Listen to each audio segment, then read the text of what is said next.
before I let you go, I want to talk about some of those longer-term budget outlook issues. You mentioned, offhand there that discretionary spending is getting to be a smaller portion of the federal budget. So with the exception of both sides pointing fingers, I haven't heard much of plans to, deal with the deficit and get the debt under control. Do any of the current discussions address those concerns? Are there any chance that we're going to hear something in the next few years? I'm skeptical of a great deal of attention being paid to the debt and deficit. The current administration made a big show of saying that they weren't going to touch the major entitlements.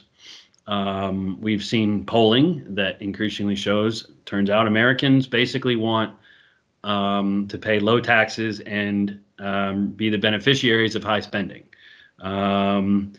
The reason why they've been convinced that that's sustainable is because successive administrations of Congress have told them that it is. We to spend way more money than they're willing to ask Americans to pay back in taxes.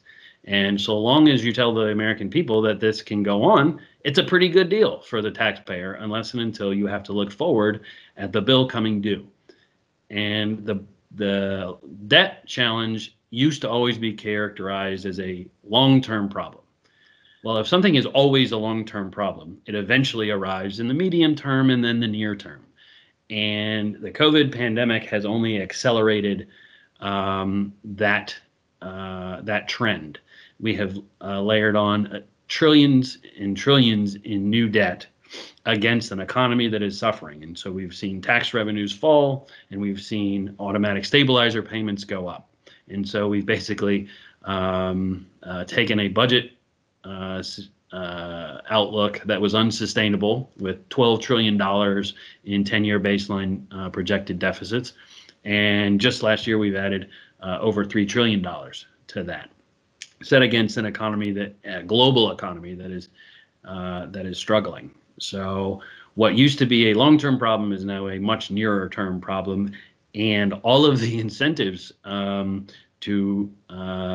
I should say, and both political parties have largely talked themselves out of the necessity for dealing with it.